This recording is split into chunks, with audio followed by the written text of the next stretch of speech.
Funny how messages arrive when you're at your lowest, when the noise in your head is loud and the weight you carry feels permanent. You've been replaying the same memories, the same mistakes, the same doubts, thinking they're stitched into you forever. And then a thought cuts through the chaos, sharp and unsettling, like someone pulling back a curtain you didn't know was there. What if what's been hurting you isn't meant to stay?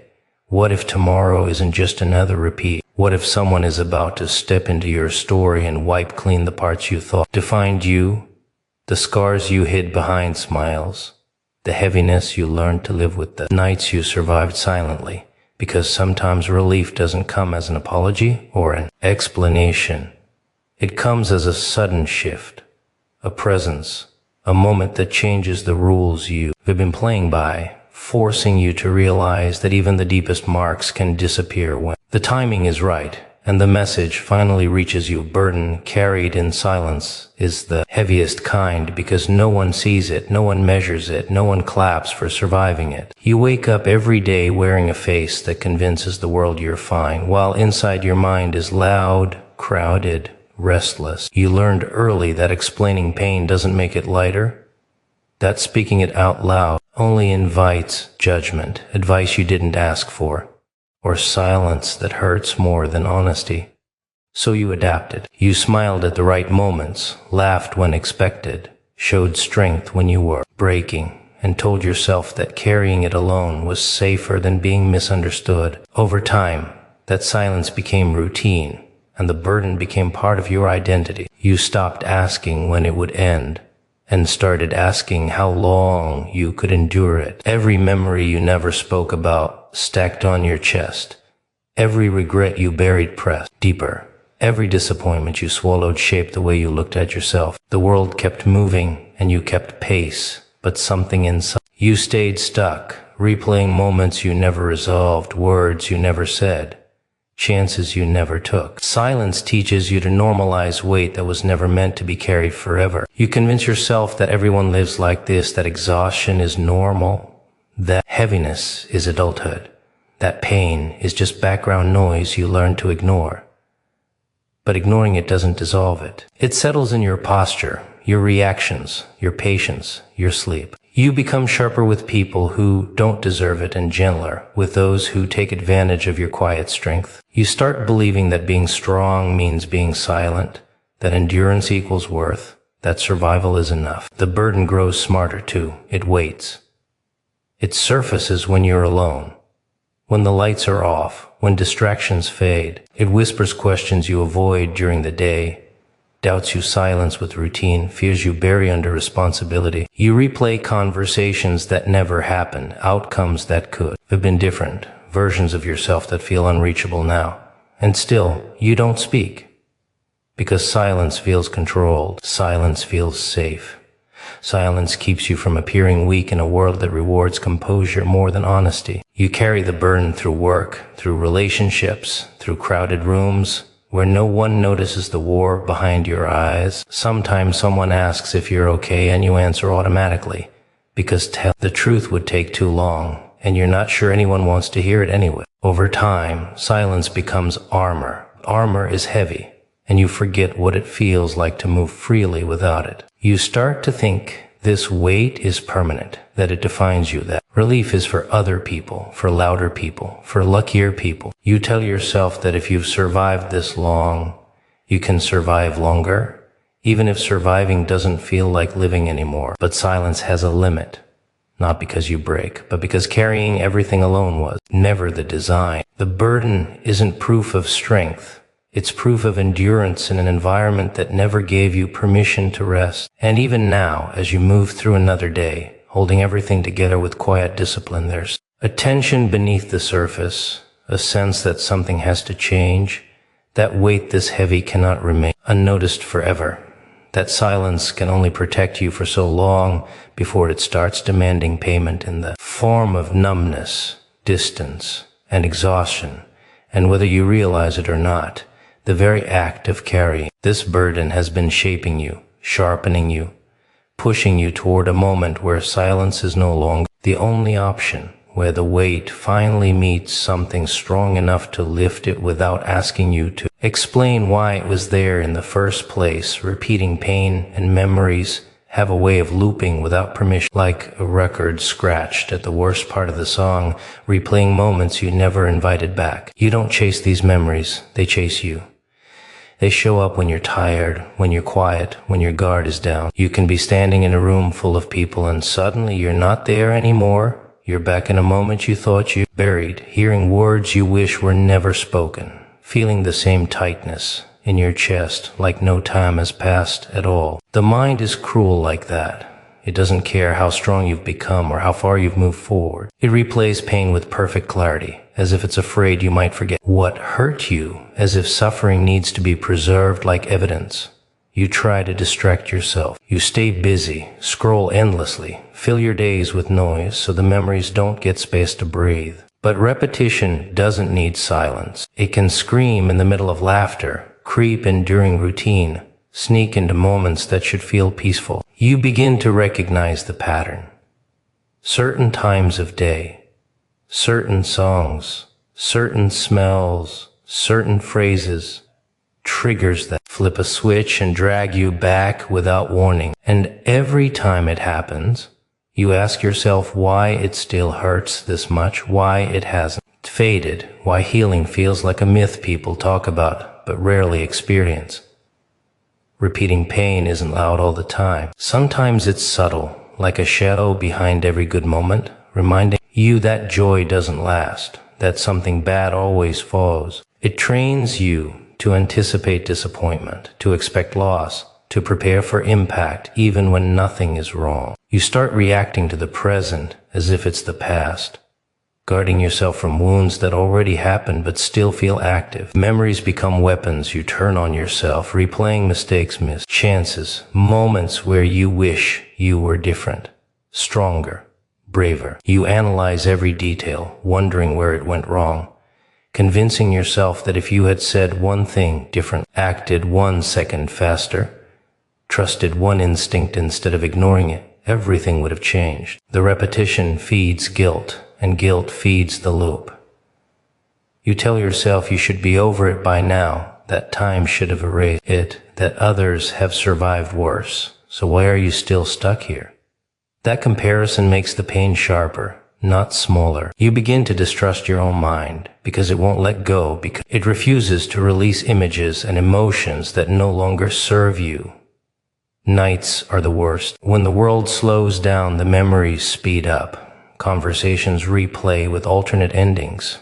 Faces appear without invitation. Emotions resurface with the same intensity, as if your nervous system never got the message that the danger is over. You lie there trying to outthink your thoughts, but pain doesn't respond to logic. It responds to attention, and repetition demands it constantly.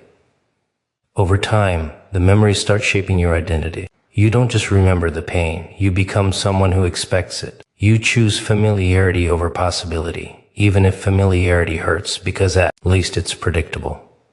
You carry old wounds into new situations, reading danger where there is none, distancing yourself before connection has a chance to grow.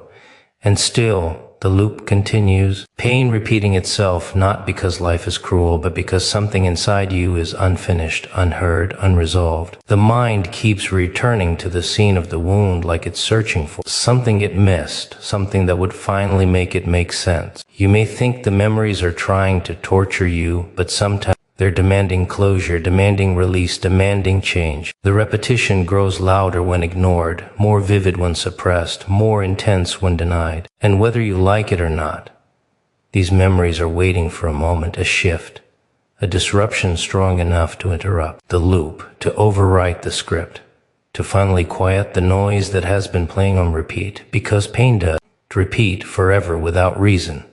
And memories don't haunt you endlessly unless they're pointing towards something that hasn't been erased yet. Promise of sudden relief sounds almost insulting when you've been drowning for so long. You get used to the weight, the pressure, the constant expectation that tomorrow will feel exactly like today. So when relief is mentioned, your first instinct isn't hope, it's skepticism. You've heard promises before. You've made them to yourself in quiet moments, late at night, telling yourself things will change, telling yourself this feeling won't last, telling yourself to just survive one more day. And most of the time, nothing changes, the pain stays. The heaviness settles in deeper. That's why sudden relief feels unreal, almost dangerous to believe in, because believing means risking disappointment again. But sudden relief doesn't operate on logic or preparation. It doesn't require your permission or your readiness. It doesn't arrive slowly so you can adjust. It interrupts. It cuts through the noise when you least expect it. Moment you're carrying the weight like you always do, bracing yourself for another day of endurance, and the next, something shifts. Not everything, not your entire life, just enough to make you stop and feel the difference. Relief doesn't always come as an explanation or a solution. Sometimes it arrives as silence where chaos used to be. A pause in the noise, a breath that feels deeper than usual, a moment where the pain doesn't scream as loudly. And that's how you know it's real. Because it doesn't beg for attention, it just exists. You've lived so long in tension that ease feels unfamiliar, almost suspicious. You wait for the catch. You assume it won't last. You tell yourself not to get comfortable. But relief doesn't ask you to trust it forever. It only asks you to notice it now. Sudden relief is often the result of pressure reaching its limit. You don't see it happening because it builds quietly, invisibly, while you're busy surviving. Every night you made it through, every moment you didn't quit, every time you carried on despite exhaustion, those moments stacked up. And when the weight reaches a certain point, something has to give. Relief isn't a reward for perfection, it's a release valve. It's what happens when endurance has done its job. The strange thing is, when relief arrives, it rarely looks dramatic. There's no announcement, no warning, no guarantee it will stay. It might come through a person, a message, a realization, a shift in perspective, or simply a feeling that the burden isn't as tight around your chest as it was yesterday. You notice it in your body before your mind understands it. Your shoulders drop, your breath slows, your thoughts stop racing for a moment. And that moment matters more than you realize, because it proves something important. It proves the pain wasn't permanent. It proves the weight wasn't all there was. It proves that the story you told yourself about endless suffering was incomplete. Sudden relief challenges your identity. When you've lived in pain for a long time, you start defining yourself by it. You become the strong one, the quiet one, the one who handles things. Relief threatens that identity. It asks, who are you without the weight? What do you do when survival isn't the only goal? That question is unsettling. Sometimes relief feels uncomfortable because it removes the familiar struggle. You almost miss the tension because at least it was predictable. But relief doesn't erase what you've been through. It doesn't pretend the pain didn't exist. It simply loosens its grip. It gives you space to breathe, to think, to feel something other than endurance. And even if it's brief, even if it's subtle, it's enough to change how you see tomorrow. Because once you've felt relief, you can't unfeel it. You can't go back to believing the pain is endless. You can't convince yourself that nothing will ever shift. That single moment becomes proof.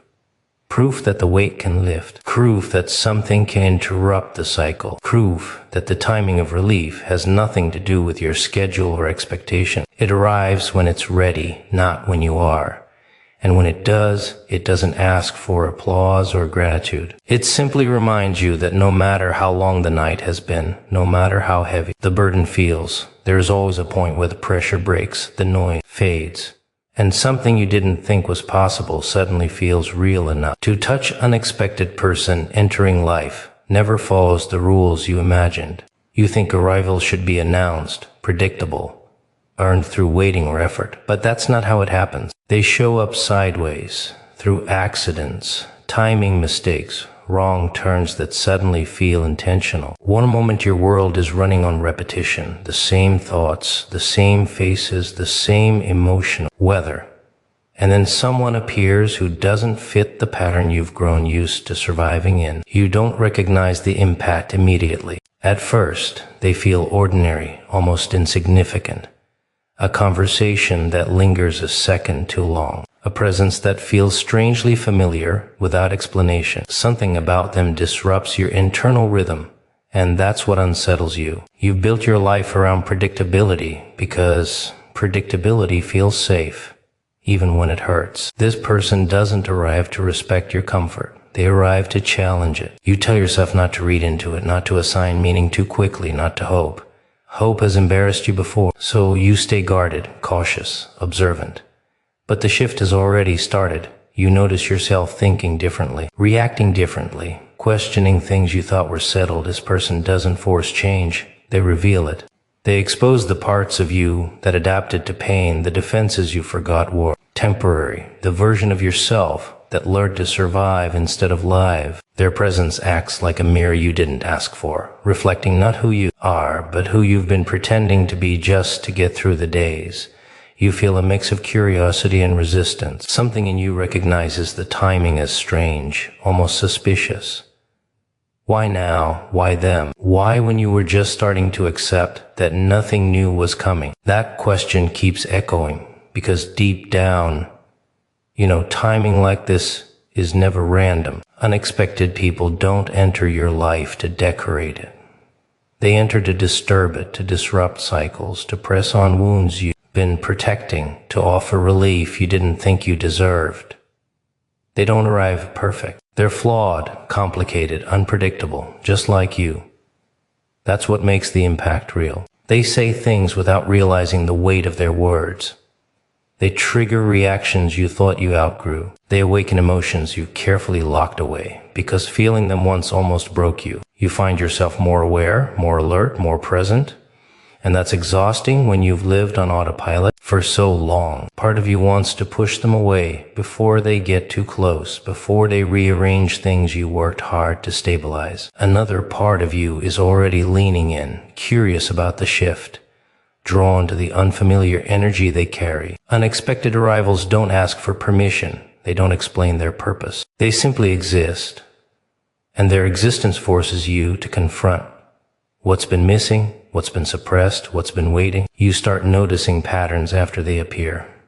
Old habits feel heavier.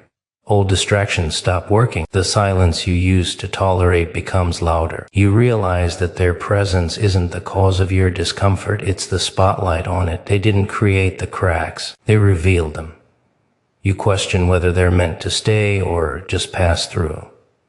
Sometimes the impact isn't about permanence. Sometimes it's about timing, about shaking you awake at the exact moment you were settling for less than what you're capable of handling. Unexpected people often arrive carrying a message without knowing it. They don't deliver it directly. They embody it. Through their presence, you're forced to confront truths you avoided, fears you ignored, and hopes you buried because they felt unrealistic. You notice that conversations with them linger in your mind longer than they should, that your emotional responses feel sharper, more honest, less controlled. Control starts slipping, and that terrifies you because control was how you survived.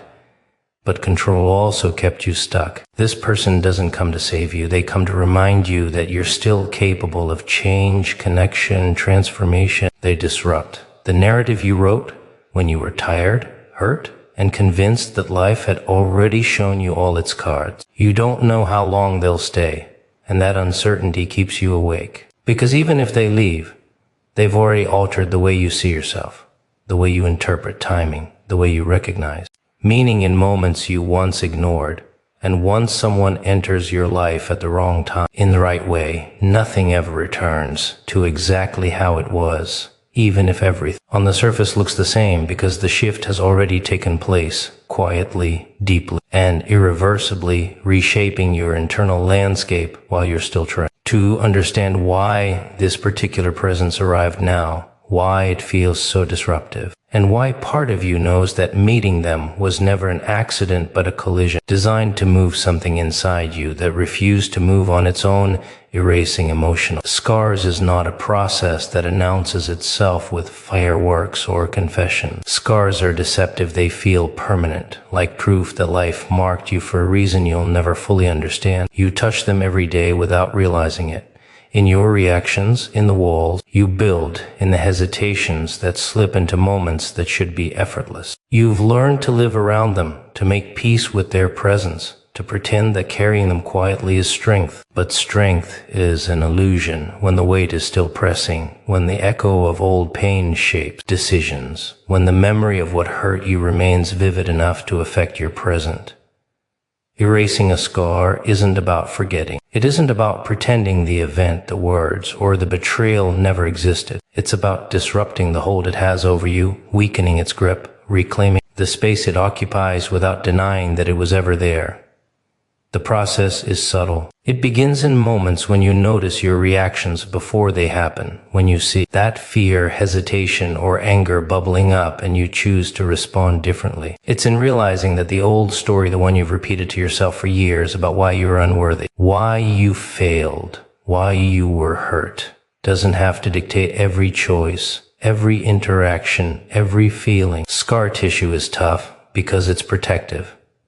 It developed over time, layer by layer, to shield you from repeated harm. But protection also limits mobility, constrains movement, and shapes perception in ways you often don't notice. Erasing the scar requires patience, precision, and persistence.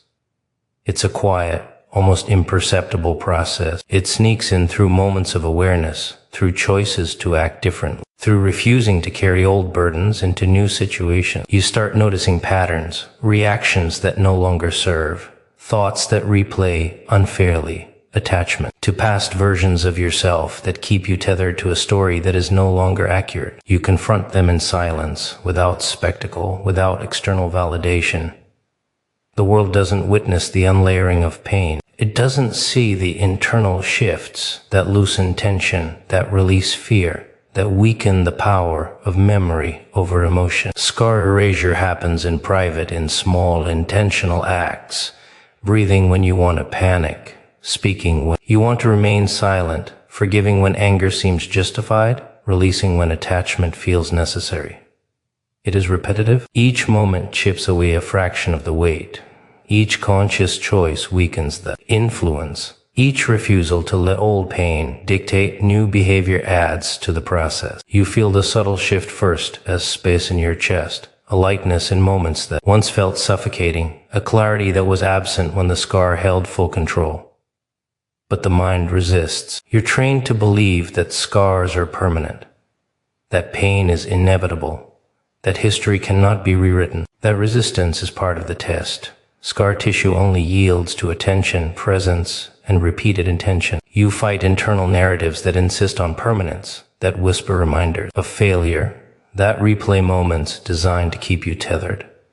And each time you challenge those narratives, the scar loosens. You begin to notice freedom in decisions that used to feel impossible, courage in moments where hesitation dominated, openness where fear once reigned.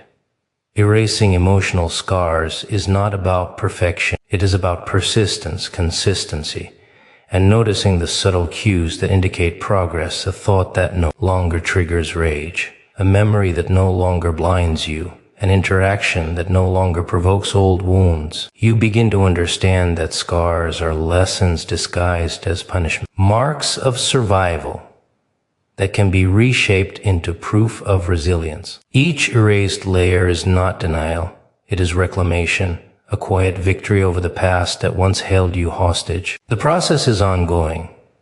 Scars may resurface unexpectedly in triggers, in conversations, in memories you thought were dormant. Each resurfacing is an opportunity to reinforce the new pattern, to respond differently, to continue loosening the hold the past exerts on the present. The most powerful erasure is not in dramatic acts, but in subtle, repeated choices. In the moments when you refuse to let fear, anger, or pain dictate behavior. It is in noticing that the weight has lessened, that you move with more freedom, that your interactions are guided less by past wounds and more by present awareness. Emotional scars lose their permanence not because the world changes, not because people apologize, not because the past is erased, but because you consciously decide to refuse the power they once held. You reclaim the territory the scar occupies, not with force or denial, but with quiet, relentless persistence, allowing yourself to experience life without the constant echo of old pain shaping every step, every thought, every choice, until what was once a scar becomes a memory, a lesson, a trace of survival, and nothing more, shaping a new freedom that is almost imperceptible at first, but unmistakably real as you continue moving through each day with awareness, presence, and an unspoken promise to yourself that the past no longer dictates your future. Shift in destiny and timing is rarely polite.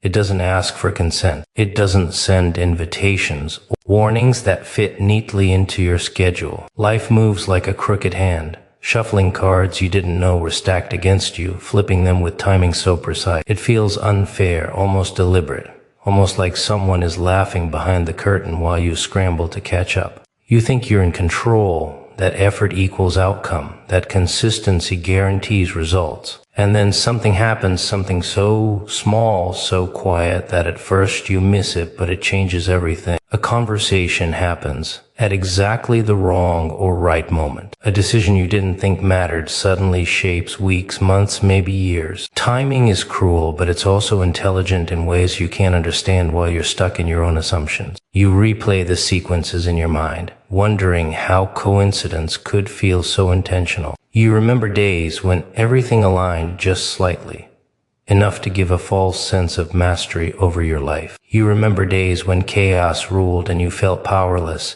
every movement resisted by invisible forces. And suddenly, something shifts. The rules you thought were fixed are rewritten, and you're thrown into a reality where cause and effect feel less familiar, where timing seems orchestrated, where even the smallest actions echo louder than they should. Destiny is not always dramatic. Sometimes it whispers, like a hand guiding you without your notice, like a current that slowly nudges your boat toward something you didn't know you were steering toward. You feel it in the patterns of chance and the alignment of opportunity in moments that make you pause and wonder if there's an intelligence behind the chaos. You question whether you're imagining it, whether your mind is trying to create meaning where none exists, because reality doesn't always explain itself. But the patterns persist, the signs repeat, the timing keeps nudging, reshaping, rewriting the path you thought you were walking. And resistance doesn't stop the shift, it just makes you dizzy while it happens. You notice the small things first, conversations arriving at the right moment, doors opening unexpectedly, obstacles fading just when you've learned to expect them to block you.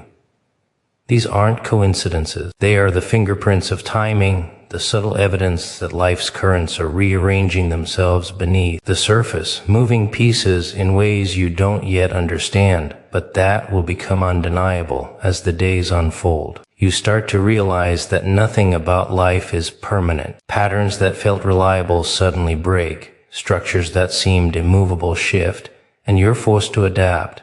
You're forced to see that destiny isn't a straight line or a guarantee. It's a landscape, a map you don't control, a set of forces that test your perception, your awareness, and your courage. Every choice you make carries more weight than you realize. Every hesitation shifts outcomes. Every impulse nudges the timing in a direction that may surprise you. You've been conditioned to fear unpredictability, to cling to routine, to believe that safety comes from control. But shifts in timing laugh at your control. They remind you that life isn't yours to schedule, that opportunities arrive when least expected, that alignments occur with their own agenda, and that survival requires attention, flexibility, and an awareness of forces beyond your immediate perception. You begin to notice how past events were preparing you for these moments, how small, unnoticed details were part of a greater orchestration you didn't see coming. Every coincidence that seemed random in hindsight now appears intentional. Every setback that felt personal now reveals itself as preparation. And the shift continues, relentless, patient, precise. You try to plan, to anticipate, to engineer outcomes, but timing laughs at planning. It doesn't respect effort. It responds only to awareness, presence, and engagement. You see that what you thought was luck is actually alignment. What you thought was chaos is actually direction. What you thought was failure is actually a necessary step toward a rearrangement that will change everything about how you perceive choice, action, and consequence. Timing, when it shifts, changes the rules of reality without asking, without announcing, without requiring understanding. It bends life in subtle ways first, then more obvious ways. until you realize that the trajectory you thought was inevitable has been altered, quietly, persistently, and irrevocably leaving. You navigate a path that feels both unfamiliar and inevitable at the same time, a path that tests every assumption you've held, every expectation you've built, and every instinct you've relied upon, forcing you to see that destiny is not fixed, that timing is not random, and that smallest moments, the subtlest shifts, carry consequences that ripple farther than you could have imagined. Letting go of past identity is a strange kind of terror because it asks you to confront everything you've built, defended, and believed about yourself, and then challenge it. You've lived inside a version of yourself that was shaped by pain, survival, expectation, and repetition. That identity has been your armor, your strategy, your explanation for why things went wrong or why you couldn't change. It's comfortable in its familiarity, even if it's heavy, even if it hurts, even if it keeps you from experiencing the fullness of life. And yet, there comes a moment when that identity begins to feel like a cage. You notice the boundaries it imposes, the patterns it enforces, the limitations it disguises as self-protection. Every choice, every reaction, every thought is filtered through this lens. And while it kept you safe from some harm, it also kept you from exploring new possibilities, from connecting in ways that require vulnerability, from experiencing life beyond the repetition of old scripts. Letting go is not a dramatic event. It doesn't announce itself with clarity or permission. It begins subtly in the quiet awareness that you are tired of repeating yourself, tired of defending habits, tired of explaining who you are to a world that doesn't care or understand. It begins in a single question: what if I am more than what I've told myself I am? That question is terrifying because it threatens stability. Your past identity is predictable. People know it. You know it. It's been rehearsed in your mind so many times that even mistakes feel familiar. Letting go means stepping into uncertainty. It means risking judgment. It means dismantling the story you've relied on to make sense of your existence. You begin noticing the contradictions. The person you show the world is not the person you feel inside. Actions you take do not align with the desires you bury. The fears you protect are no longer serving you. Letting go requires you to face those contradictions without running, without blaming, without hiding. It demands honesty you may have avoided for years. You realize that holding on to past identity is an illusion of control. It makes you believe that you can predict responses, protect yourself from harm, and navigate life safely. But control is a trap. It keeps you tethered to old fears, old mistakes, old versions of yourself that no longer serve the person you are becoming. The act of letting go is incremental. Each moment you resist an old reaction, each time you choose differently, each time you acknowledge that your past does not define your present, you loosen the grip of identity. It is subtle, barely perceptible at first. You might not even notice the shift until you see yourself reacting in a way you never expected, feeling an emotion you thought was foreign, embracing a possibility that would have terrified the old version of you. You start to see patterns in your life that were once invisible. The ways you limited yourself, the relationships you avoided, the risks you never took all make sense in hindsight. Your past identity shaped every hesitation, every avoidance, every compromise. But recognizing those patterns is empowering because it tells you that identity is not fixed, that you can unlearn, relearn, reshape, and reclaim yourself. Letting go doesn't erase memory, history, or experience. It acknowledges them, learns from them, and decides that they will not dictate future choices. Each time you reject the automatic scripts of old identity, you create space for new thoughts, new actions, new freedom. The discomfort is constant. Letting go is accompanied by doubt, fear, and resistance. You may question who you are without the mask, without the armor, without the story you've clung to for years. That questioning is necessary. It is part of the process. You are dismantling foundations that once supported you when building something new from scratch, brick by brick, awareness by awareness, decision by decision. As you progress, the sense of freedom grows. You notice the lightness in thought, the fluidity in action, the courage to engage with life differently. The past no longer holds the same power. The scars, mistakes, and lessons remain, but they no longer define your identity. You are no longer bound by the scripts, expectations, or limitations of who you were. You begin to understand that letting go is not a single act, but a continuous process, an ongoing willingness to confront old patterns, embrace uncertainty, and redefine yourself in ways that are authentic, fluid, and alive, allowing you to navigate the world with presence, awareness, and a new kind of resilience that feels both frightening and exhilarating, because freedom always comes at the cost of leaving something behind.